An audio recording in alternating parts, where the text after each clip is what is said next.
All right, Joel Gausten Okay, here, wait. I have to click joelgausten.com. got it.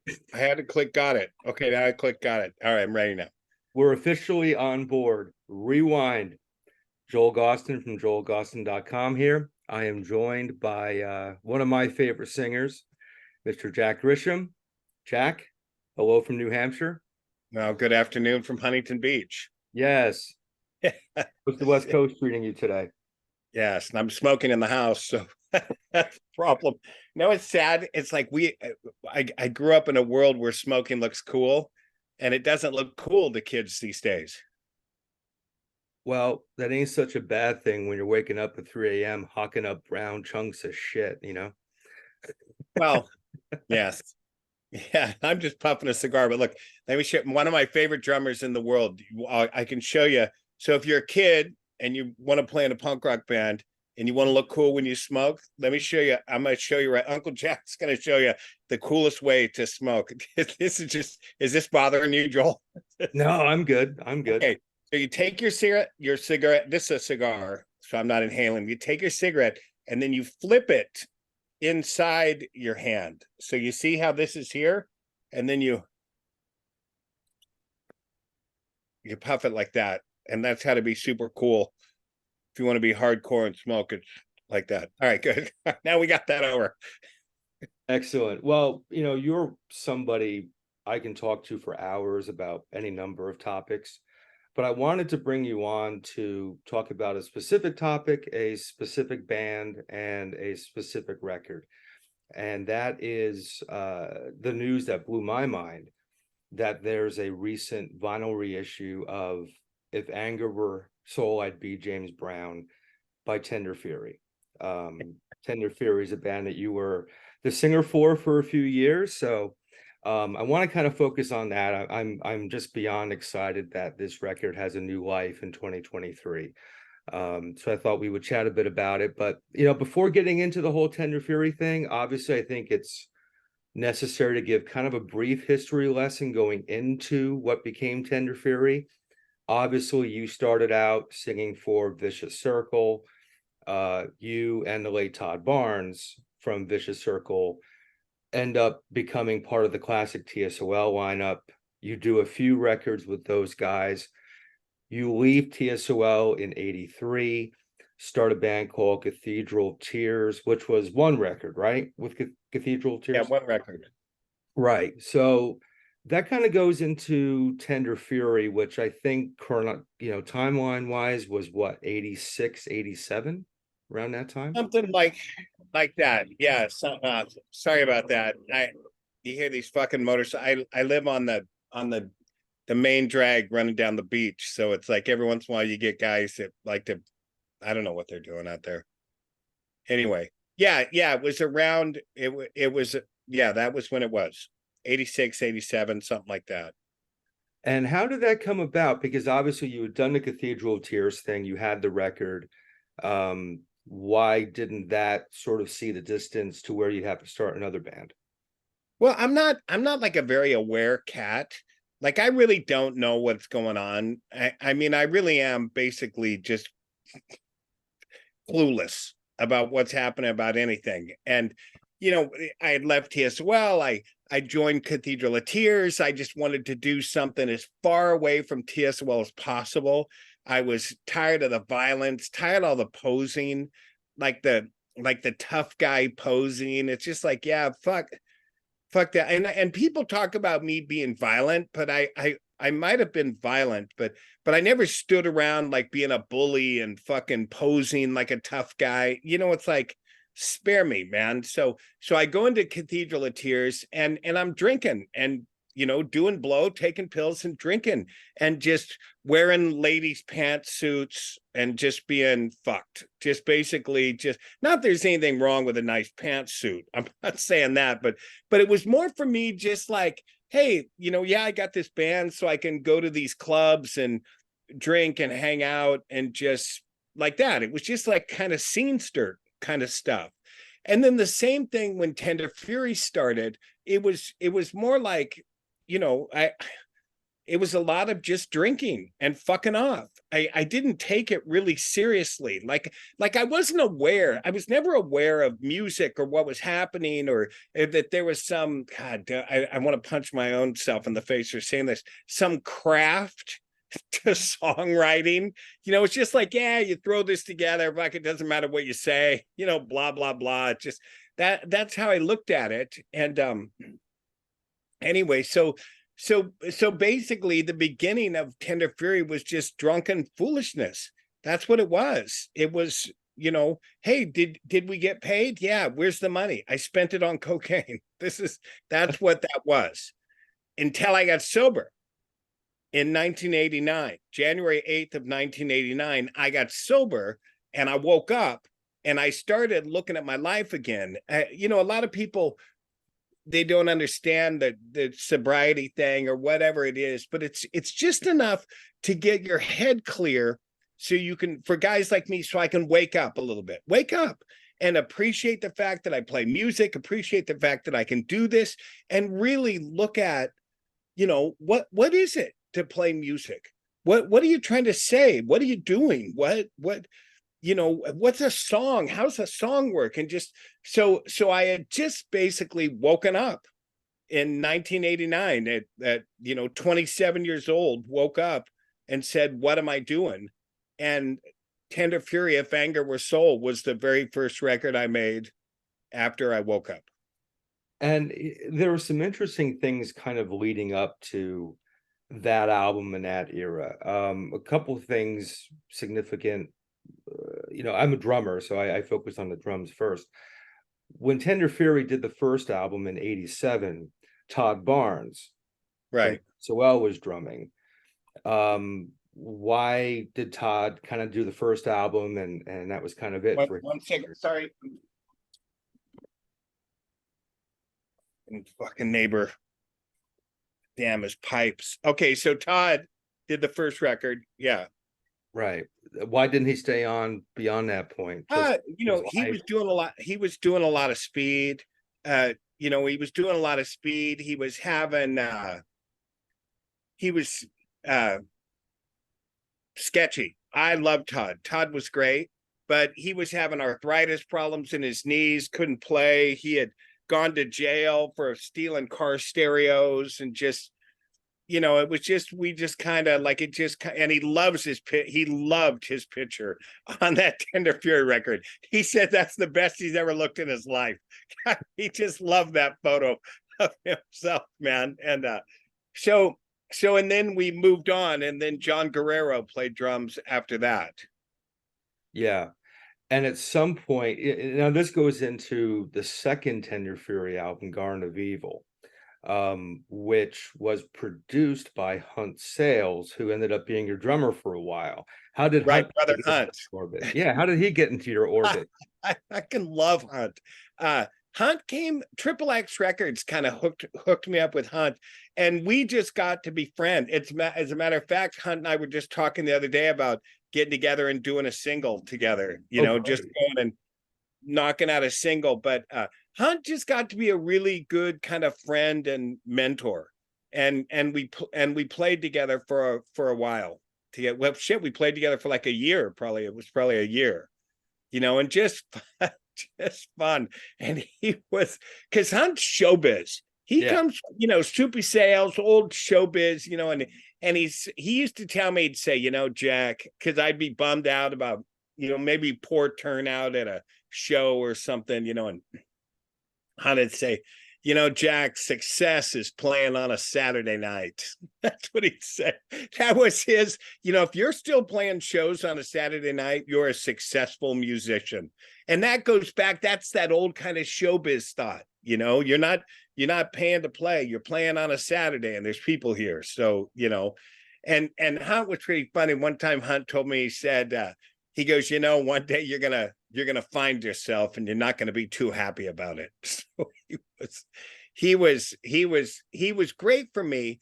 But I still, even playing with Hunt, there was a lot of stuff that I was focused on. There was other stuff, and I wasn't as much focusing on the music as I was then. And then also Hunt's more, he's like an old soul guy, he likes, oh God, that kind of, and for me it's like that's not my bag. I don't, I can't sing like that. I don't do that. So I didn't understand a lot of musical references or whatever he was talking about. Yeah, yeah. Hunt's amazing. I actually spoke with him on the phone like a week and a half ago, and Oh, you'll probably get what I mean when I say this, Jack. You don't so much talk with Hunt as you listen to Hunt, because he has infinitely more colorful and interesting things to say than any of us do. You know what I right. mean? He's that guy. He just rolls with it, and you kind of just sit back and go, "This is amazing." Yeah. Oh, So burn. Anyway, yeah, so let's dive into If Anger Were Soul, because uh, starting off with the band itself at that point, I mean, talk about a lineup. It was you, okay, but Randy. right, but we didn't have it at the start. So let's go back to the very start. So Randy Bradbury was living with me. He ended up living with me. And I was just kind of like, I got a piano in my room and just, I'd be playing the piano a little bit, just kind of fooling on. And Randy moved in. And so one day I just felt like making a record. Like it was just one of those things where it's like the other day I just thought about, hey, I want to make a single. So I'm going in to record a single, next week or whatever. It was one of those things I thought, you know what? I want to make a fucking record. So Randy Bradbury, who was living with me and playing bass, we got together and it was like a Saturday. It was like a Saturday. And we basically wrote that whole record in one day. We just sat around by the piano and Randy had the bass and I was playing piano and singing to the bass tracks. And we basically, other than Mr. Soul, we basically wrote that whole record in a day. Hmm. And then the next day, I listened to it back and it was all on like a little cassette tape or, whatever, like we had the little ghetto blaster making a tape. And I listened back to it and I thought, you know what? We need one more song.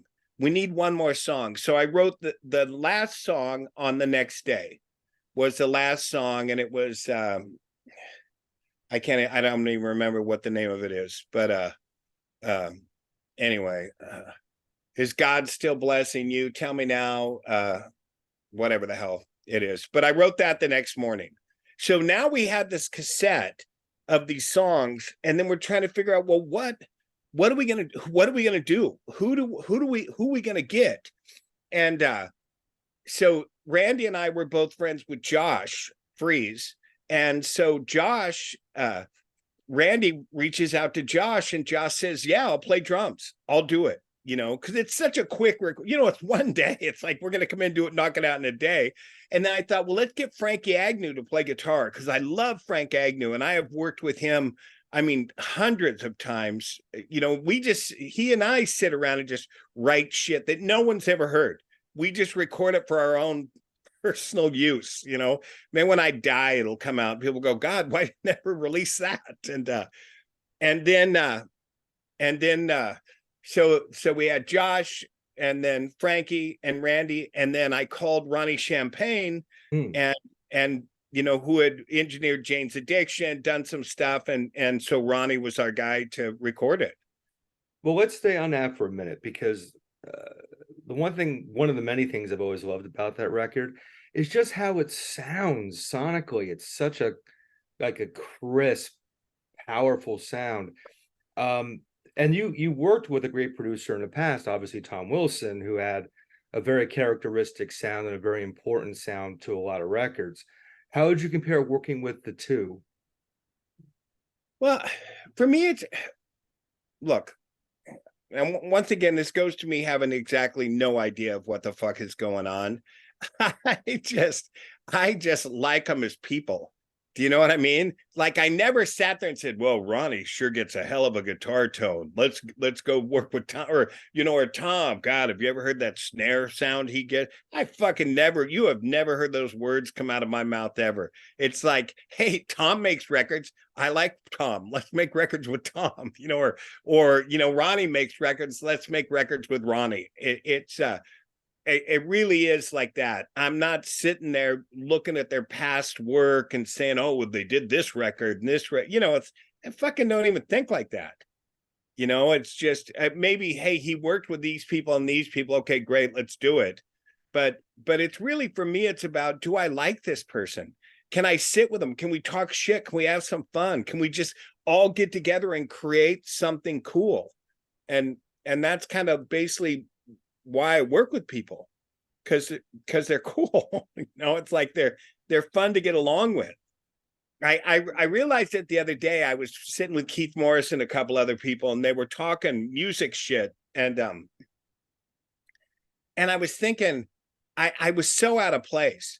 I had nothing to add to that conversation whatsoever. I didn't know who had played with who had done this great record, who had done this, because I don't really even consider myself a musician. So it's like I didn't even know what the hell they were talking about. None of it. Well, staying on the music bit for a moment here, you did mention that this is the album you did after you got clean. Right. And I've talked to a lot of musicians who've had similar experiences, the guys and gals who did wake up and then moved on to create moving forward. And I've talked to a lot of musicians, I know a lot of writers too, especially, who have that fear of letting go of whatever crutch or additive they're using to create their stuff, because they're afraid of losing their thing, right? Nobody wants to sit in front of a blank screen, not having anything come to them. Nobody wants to be in a rehearsal studio with no music coming into their head because they're straight, right? That's the fear. So for you, how were you able to kind of rise above perhaps that challenge and find your creative urge without some of the things that perhaps may have been driving it in the past? Well, the crutch for me with the the booze and the whatever, the crutch, that was a crutch that I needed to use live. That was a crutch for live.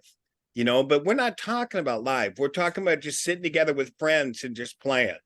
And that's the difference. So it didn't have any effect on that, as much as I kind of like said, it's almost like coming out of a blackout. If you ever came out of a blackout and you go, where the fuck am I?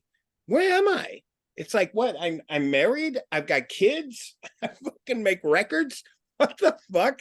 So it was really kind of that kind of an awareness. It's like, hey, I've got the opportunity to create something with these great people around me, these great talented people that I love, and that I hang out my friends. So it was that kind of an awakening. So it was always really positive for me. It wasn't a negative situation when it came to work, I guess.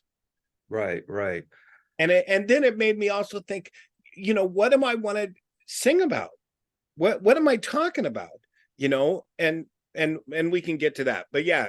So it wasn't having the booze and now one of us, I'm not going to say which one of us was really struggling with alcoholism at the time, almost incapable of playing without having to go get a couple of tall cans down at the liquor store to calm him down for anxiety and all that kind of shit. So that was interesting to really to see that, to look and to see someone else going through what you just went through, and to really be aware of it. Yeah. Well, Sirens, motorcycles. I can't hear it, man. Oh, We're you good. can't hear it? Oh, No, good. no, Good. we're good. But Oh, well, you should be sitting here. It's loud as shit. I lived in LA for 3 years. I know the soundtrack, believe me. Yeah.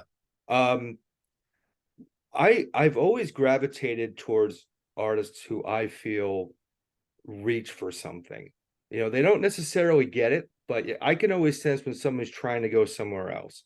Beneath the Shadows is a record for me like that, TSOL, where there's something beyond the obvious, something is trying to be reached. I hear a lot of that on If Anger Were Soul. And there are two songs in particular I wanted to ask you about because to my ears, still 32 years later, they're reaching for something. And I just find them so captivating. The first one is Senseless, which I think is just an amazing piece of music, lyrically, sonically, instrumentation. That was something else. You were going somewhere else. So I was hoping you could tell me a bit about the genesis of that song and what that means to you, looking back on it now. Right. And this, If Anger Were Soul, I Be James Brown really should have been the TSOL record after Beneath the Shadows. That's where it would have gone to. Because in Beneath the Shadows, I was, really pushing the guys to try something different. I mean, you can see where they went after I left the band. They went to, somewhere. I don't know where they went, but anyway, it doesn't matter where they went, somewhere different. And so in this, If Anger Was Soul, it was like, okay, let's use these hard guitars, let's use these punk sounds, let's bring these melodies in, let's do this, let's try, let's sample, let's use samples, let's do all that. So Senseless was about my first wife who's dead and who's now dead, and she was upset with me. That whole record basically lyrically is about me being sober. It's like, okay, well, what's this year been like? Here you're sober now. What's this year look like? And Senseless, I was in bed with another girl and she came in at night and just started punching me in the face while I was asleep with this other girl. So I surrendered into sleep. She hit me senseless. Did all this anger come from me? I said that I've been trying and she hit me, because I was just incapable of being in a relationship or whatever. And it just, the knives are going at the start and it's just, yeah, it's a diary. Basically, you're listening to a diary. How about I'm Not Right? Same fucking thing. Yeah. Well, you know what you get with me? All you get is sex and a cigarette, and I'm not right. I mean, that's it's really looking at, for me, this what I'm not intelligent enough to explain it. That's the problem. That's the problem. It's Ronnie Champagne does the voiceover at the start of that. And now the man with no brains, morals, or conscience, because we were just talking about that. Like, so how far fucking out I was. You did not exist. You did not exist. I understand why people used to call me a sociopath and all that. You did not exist to me. I was like so emotionally stunted, where it was like a baby with a rattle. Like if you wave a rattle in front of a baby's face, they know it's there, and you move it away and it ceases to exist. And that's how I was. I was married as long as she was in the room. I had a girlfriend as long as she was there. The next one, the woman I was with was the woman that meant everything in the world to me, even if I had just met her 5 minutes ago. It didn't matter. It was so and then they would be upset. It's like there's a woman sobbing at the start of that song and she's upset, and I'm like, hey, look, and now I inflict the pain, not a punch. Not a punch. So I'm aware enough, I'm not going to hit you. And now I inflict the pain, not a punch, a body blow to the mind. And yeah, I'm so kind. That's what it was, that I was just destroying these people, or, not that I have the power to destroy anybody, but emotionally, what I was doing to them was so cruel and so hard. And yeah, I'm not physically violent anymore, but look what you're doing. And, so it was really this awareness of what a fucking prick I was all the way through. What is your relationship with this material now? Because obviously you created it at an earlier point in your recovery and you're waking up and things like that. When you listen to it now, if you do listen to it these days, what's your relationship to that material now? Well, I've never been happy listening to myself do anything. I just I try to explain to people it's like trying to, hear yourself on an answering machine. It's like when you hear your voice back, it's very difficult. But when Scott had brought it up, when they went to to do the re-release, he said, "Hey, I want to do this, are you cool with it?"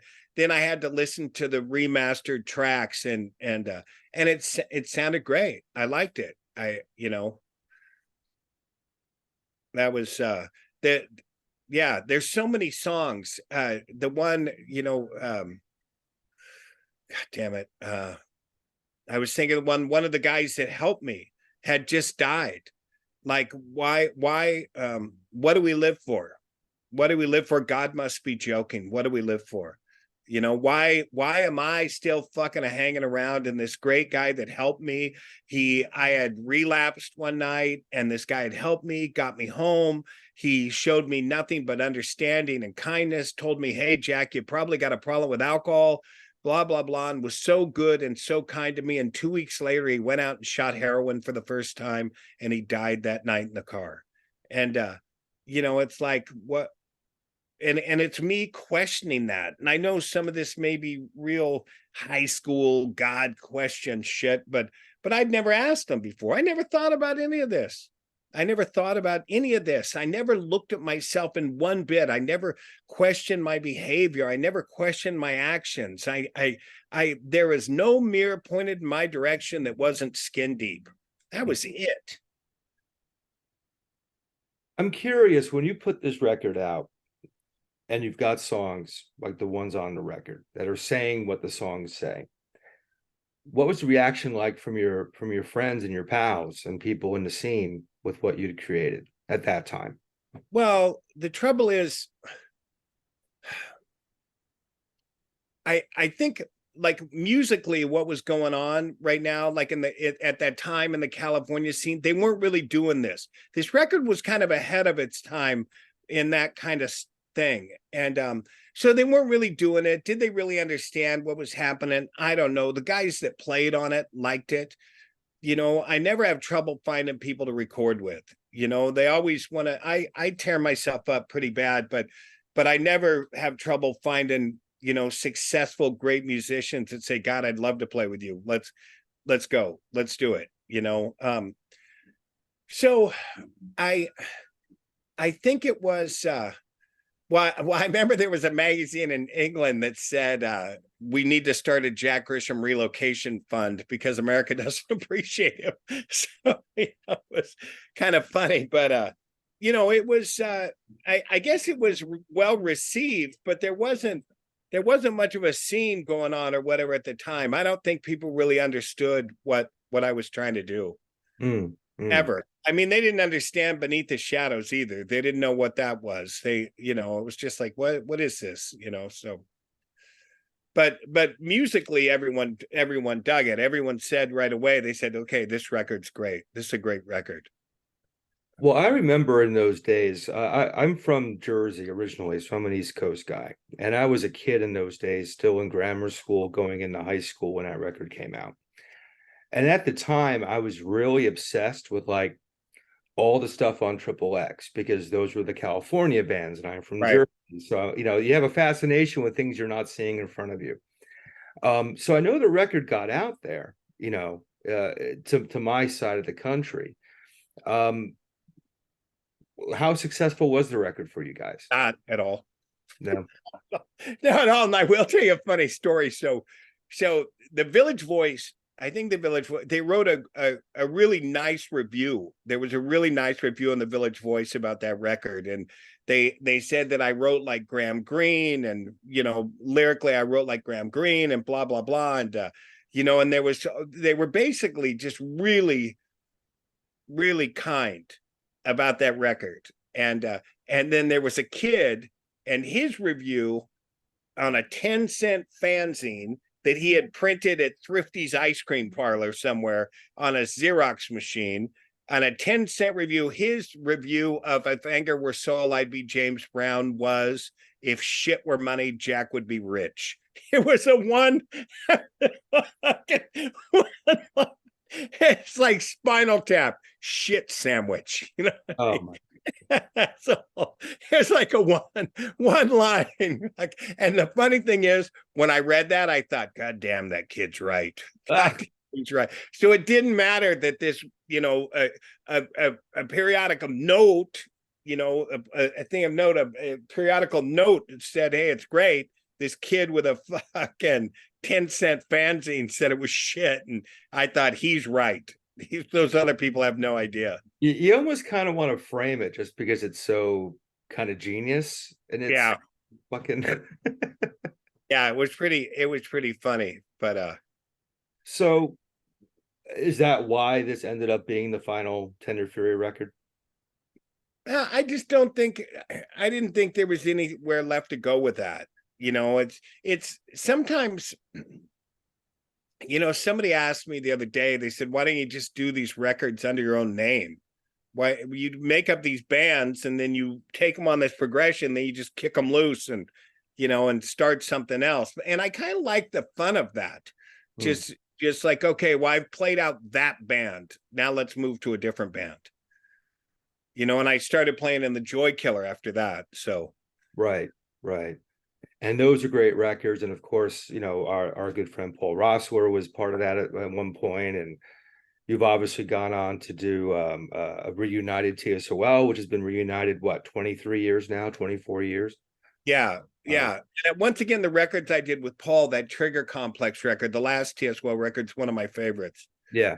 You know, it's just so anyway, doing If Anger Were Soul, it was just, the whole thing just felt, other than the fact that I had to look at myself, the record was just felt great. Yeah, well, I gotta tell you, I mean, you know, we all have those records we go to as listeners when the shit goes wrong, you know, the machinery breaks down, whatever you want to call it. And that's been one of my records. That's been one of my go-tos. So first of all, thank you for that. No, you're welcome. And I'm so, like I said, I'm so excited this record's been reissued. How did the whole reissue come about with Blackhouse? He sent me a message and he said, hey, do you own this record? And I said, no. Oh, he goes, I want to reissue it. I go, great. How are we going to do that? And he goes, I'm just going to do it. I'm not exactly sure how that worked out. It was just like, wonderful. Let's do that. That sounds great. And at first I didn't know, like, if he was serious. You know, because I get messages all the time, like the first book I wrote, American Demon, it just got translated into Macedonian. So it was like, you know, really, man, are you serious? You want to translate that? You want to remaster that? You want to put that record out? Yeah, great. Let's see what, you know, because half the time they don't do it, but then like Blackout, then they do it. Then they actually do it. And I think, oh, damn, this is great. It's great. I'm so glad, because I'm not really very proud of the, like I said, I'm not really proud of the other Tender Fury records. I just wasn't in a good state. I wasn't in a good state. I let other people, like, basically guide me, you know. I remember Hunt Sales, once again, going back to Hunt, telling me, I can be a real controlling fucker.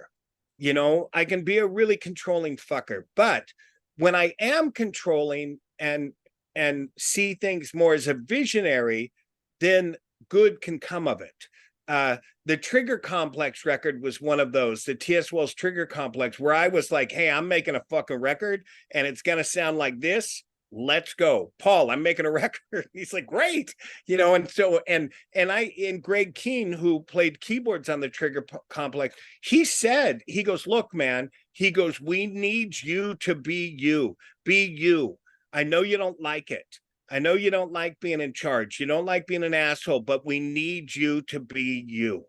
And I think for me, the best projects are always that. Like when I'm that controlling fuck up visionary that says, hey, I see this, I see the finished record, here's how we're going to make it, I know you're upset, but just fucking go with me on it, and then tell me afterwards if you hate it. Right So, on. and that was the thing. If Anger Was Soul was one of those, it was just woke up and I told Randy Brett, I'm going to make a record. Let's go. Let's make a fucking record. Here's what we're doing. And we should mention Randy. I mean, Randy's done well. He's in Pennywise, right? And has been with them right. forever. Yeah. And he played in the Divinals. He Mhm. he played in the Divinals, and Randy really came alive like playing with Hunt. That really brought Randy up because Hunt is such an amazing drummer. And I know for me it was also good to play with Hunt because we had this deal. It's like, Hunt would tell me, he'd say, look, in between the songs, you got the ball. You're on stage telling your deal, doing your thing, running whatever you're fucking doing. He goes, well, when you look back and give me the nod, you're putting the ball in my hands. He goes, you're putting the ball in my hands, and now you listen to me. He goes, I'll listen to you. Well, and I used to get up from around the drums. He'd come up and put his arm around me like after the song, and we have a little powwow real quick or whatever. It was fucking funny. And but so what it made me do is really listen to the music, like really listen. And Randy, as a bass player, he was taught to really listen to the drums, to really, like, when you're playing, hey, you're playing with this guy, man, play with this band. Right. So many musicians, and I can't remember what famous drummer I heard this from. You get these musicians and they go, I got to hear more of me. I got to hear more of me. I got to hear more of me. Well, you're not playing to you, man. You don't got to hear you. You know Right. what you're doing. You got to hear him. You got to hear these fucking drums. You want this pounding, man. Then you're playing to that, right? And they're playing to you. And so anyway, working with Hunt was one of those things, and I think it was so good for Randy because he really learned to like listen and groove with the drummer. Yeah. And what better teacher, man? Right. There isn't one at all. And of course, Josh has gone on. He didn't. He's flown. He's fucking Yeah, the he's Foo great. Fighters. Yeah, everybody. Josh, who hasn't Josh played with? Right. Yeah, which is fun. I like Josh, and it was he's always good. He's told me before, why don't you, hey, you just recorded, why don't you call me? Okay. Okay. And Frank's still doing well, and Yeah, and the cover, the If Anger Was Soul cover, I'm so glad it got back. I mean, we can go into Ed Culver, who shot the iconic first T.S.O.L cover, the black and white EP that he did. He that's a huge cross. So I'm basically naked except for a leather cod piece with chains jockstrap I'm wearing, and I'm painted red, and I am on this cross in Ed's apartment. mhm. Now, if you look, I'm 6'4".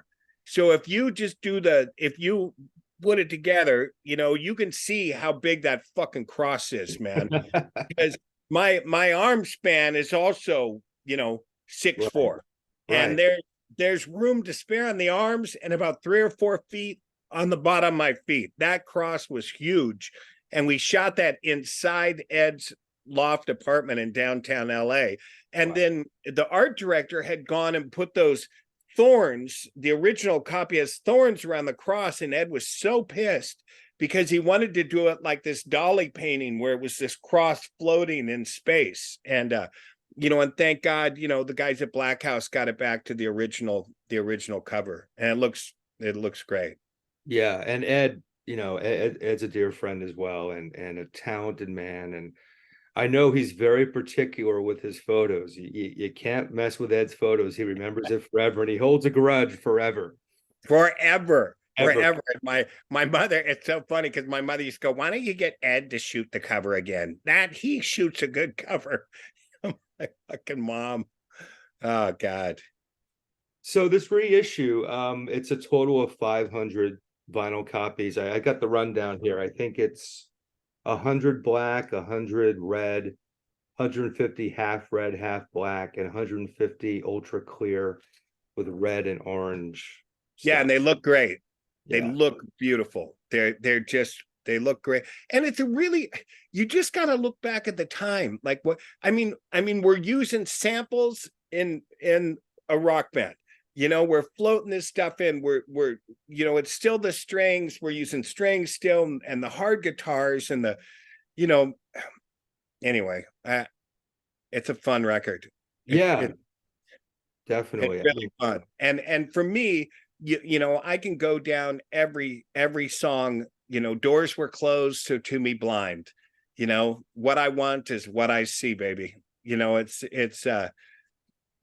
just for me, the whole record was about what was going on in my life. And then the very end song, this little, you know, kind of piano piece, you know, this time I'll be small enough. This time I'll bend because I'm touched by the way you hold me, the way you don't control me. I'm touched by the way you hold me. It's just, it was basically saying, okay, fuck, I'll let go of the ego, man. I'll work on letting go of the ego and just being this. And even, you know, I beat up myself. You know, it's like, because that's what was going on.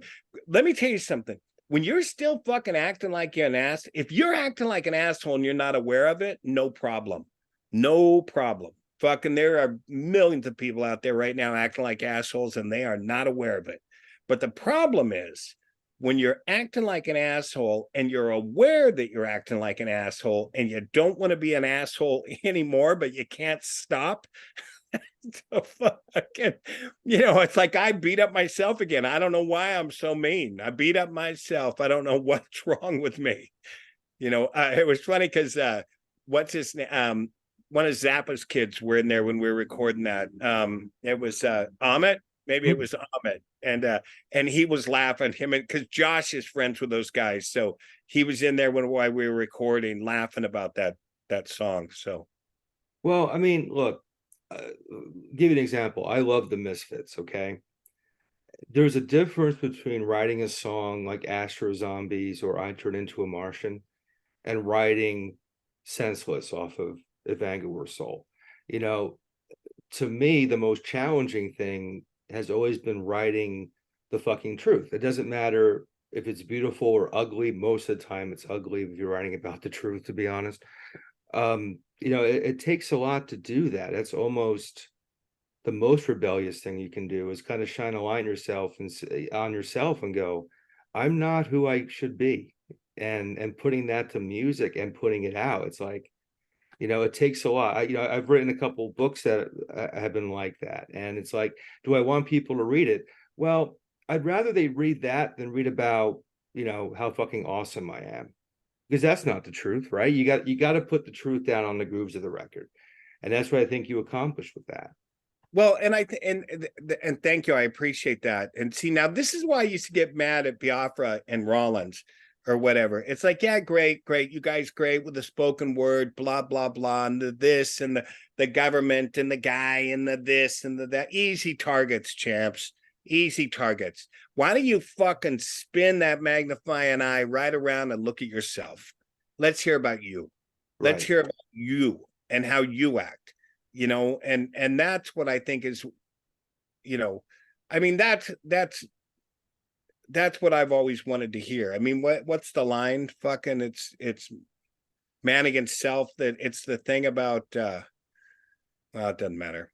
It doesn't matter what the line is. I'll remember it after we're done. But I can't remember it right now. But it's about me compared to me. That this is the real battle. It's the battle of against self or whatever. So Right. Well, how long have you been sober now? 34 years. 34. It's amazing. But and it's good for me to work. It's like I like working. You know, it's like 34. Let's make a movie. Let's write a book. Let's make a record. Let's fucking come on. Fuck you. We're not sitting around. Let's go. Well, you know, the kind of wrap up the Tender Fury talk. I was thinking right before we hooked up for this that you know, when I look back at the 80s bands, you know, the bands that were doing stuff back then, I really think, I mean, there are others, of course, but I think the two people that come to mind who I know haven't reformed yet, Minor Threat and Tender Fury. everybody else has done something, to come back. I mean, what are the chances of there being something with Tender Fury, especially Well, with the reissue the, out? the trouble is Minor Threat reforms and they're making millions of dollars. Tender Fury reforms and we're making 20. It's $20 on a fucking, there's not enough people that care.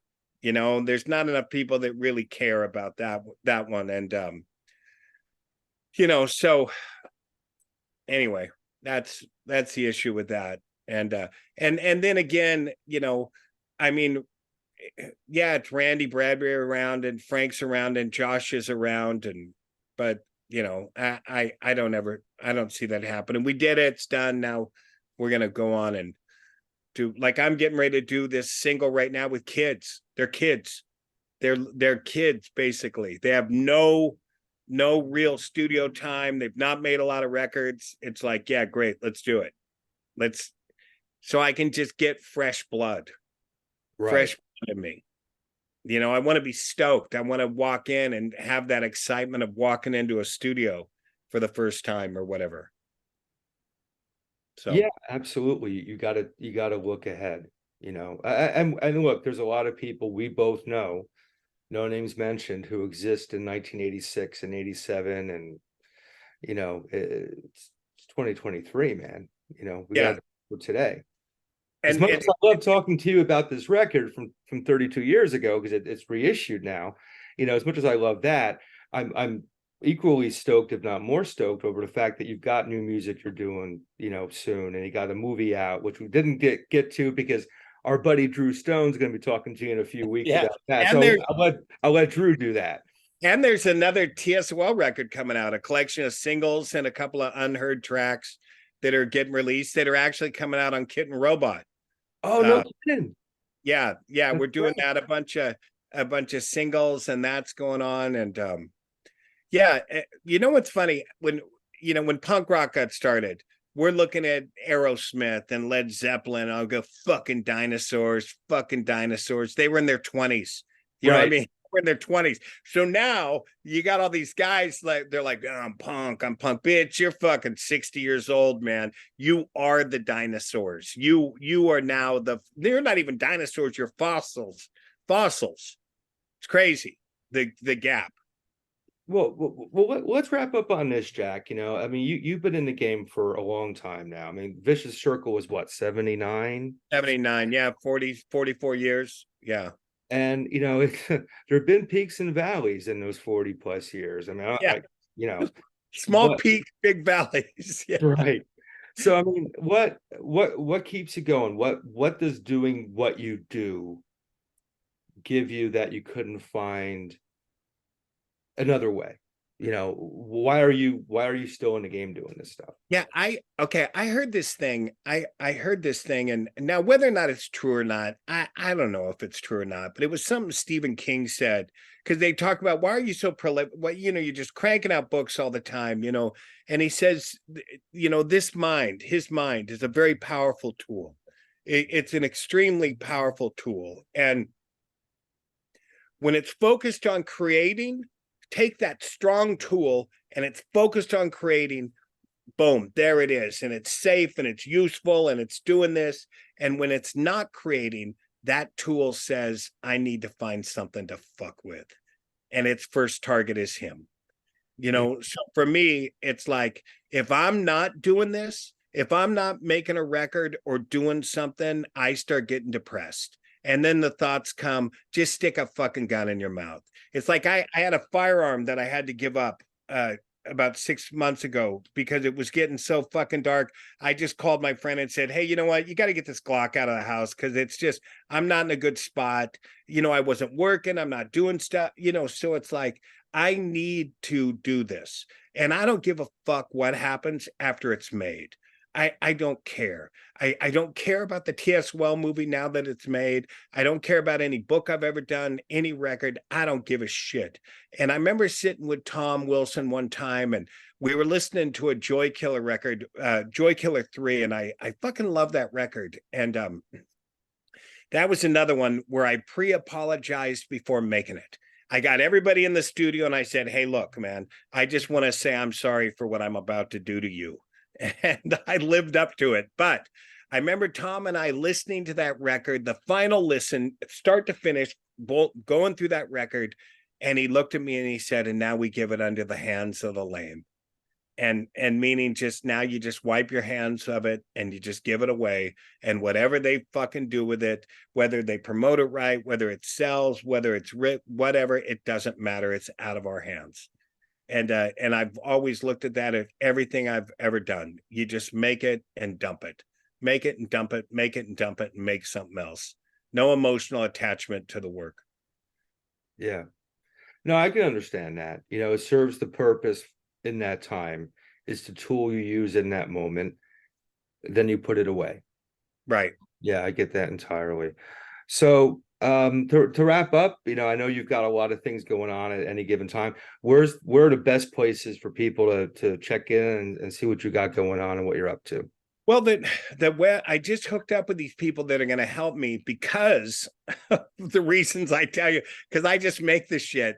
If you just go to www.jackgrisham.com, there's a brand new website, and it's going to be updated, and there'll be stuff going on saying, hey, here's what's happening, what's this. And it's also a place if people want to get a T.S.O.L merch or something, they can go there and get it, or a signed book or a poster, whatever they want. It's just like a little hub that updates people on what's going on, and puts that stuff there. And so what I'm doing, I'm just finishing up a script for another movie. I'm going to start shooting another movie, and I'm working on another book of short stories and another novel, and I'm getting ready to record a single.